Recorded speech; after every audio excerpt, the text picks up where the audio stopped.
our pleasure to welcome onto Close Floor this morning the chairman of the NBA Ikeja branch, and that is Barrister Monday Unyakachi Ubani. You're welcome to Close Mr. Floor. Martins. You're welcome to Close It's Floor. my pleasure to be here this morning. You're welcome to Close Floor. Thank you. Now, some people tell me that you're very bold and that you don't mince your words. You say things the way you see them.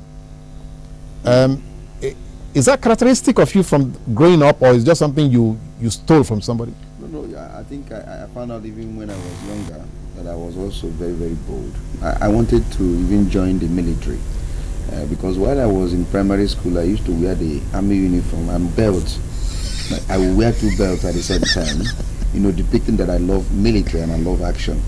In fact, my nickname then in the primary school is Apalaka the Great. Apalaka the Great means don't touch the great man. So I have always believed that you can change your environment. I was born in July, and people who are born in July, born to rule, they always want to overcome the environment. They always want to be on top. Yes. And I found that as my characteristic. So it's been issue. That even brought me to where I am today as a lawyer. I was admitted to study political science. In school? Yes, in University of Nigeria I was admitted to study political science. I read political science 2 years. And then took off and said, no, I'm not going to continue with this. I want something that will give me a leeway to defend the defenseless, the poor, the voiceless, and the only profession that can do that for me is law. So I had to change, and I lost 2 years. Doing that? Yes, I lost 2 years. 83 I was admitted to study political science. 85 I changed to law. So you had to start all over again. Year 1, 85, and graduated 1989. So did that in any way unsettle you, the fact that you lost 2 years to some of your mates, your age mate, that is? No, it did not. Well, initially, for those weeks, I was told that I'm going to start year 1 again. I lost appetite. I became so slim because I didn't have appetite. What would people say? You were admitted to study this particular course in university, whether law or politics. Whatever it is. It doesn't matter to them. You are supposed to finish 87. And now you are staying in university up to 2 more years.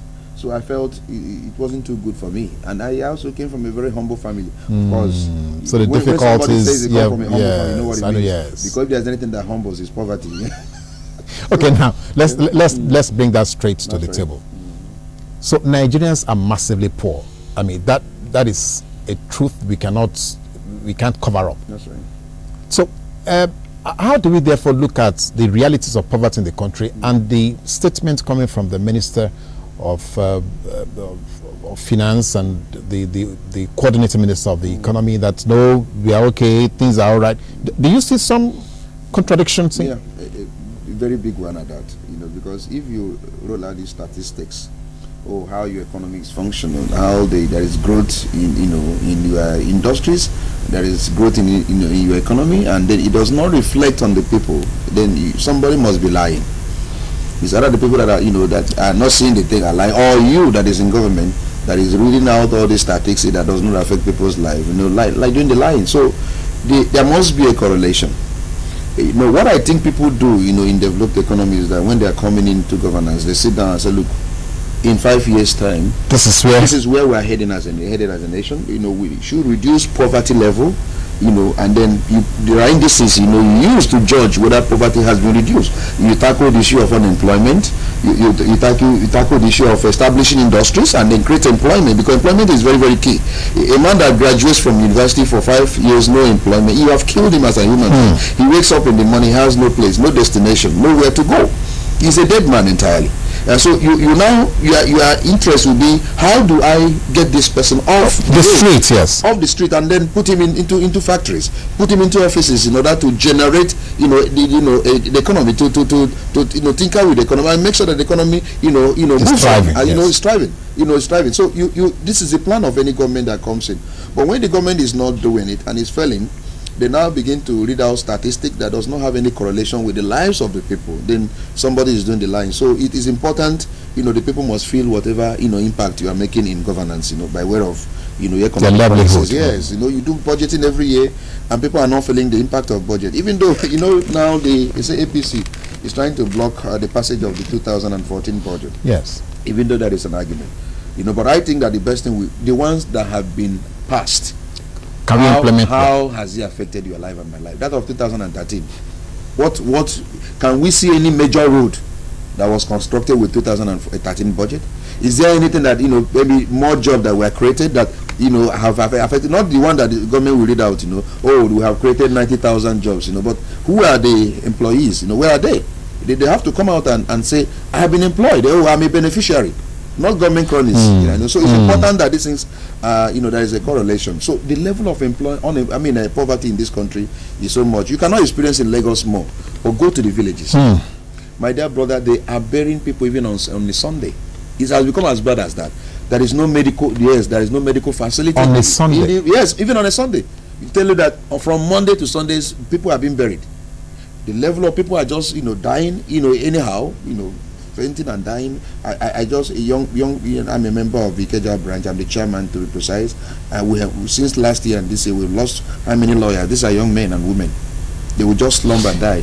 Now, Barrister Ubani. Yes. Now, the political consciousness that would demand for some kind of answers or some kind of responsiveness. Yes. Whose responsibility is that? Yeah, it is the people. The people also must, whatever you want, you demand it, because governance is about the people.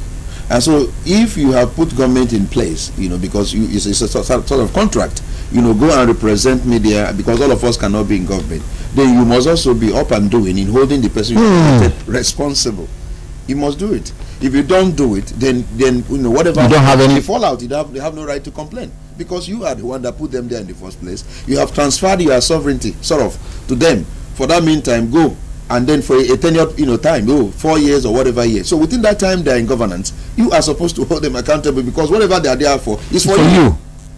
And so if you go and sleep and every night you drink beer, as Nigerians, almost what is time analyze and you drink beer, because Nigerians now thrive in drinking beer. In fact, the only business now that is thriving is beer selling. If you go all over the place, in fact, you've not seen beer drinking until you go to Abia State. No, I'm telling you, if you enter Aba on in the evening, I traveled during this time. Yes, my brother. The hotel I slept, I didn't know when I came, everywhere quiet. When I came down by 6 o'clock, sir, it was. I couldn't believe. It was like a carnival. It was like a carnival. Men and women drinking. I said, what? They say it's like this every day from Monday to Sunday. So Nigerians now, relax. When they cannot, solve their problem, they end up drinking liquor, because it makes them temporarily to forget their problems.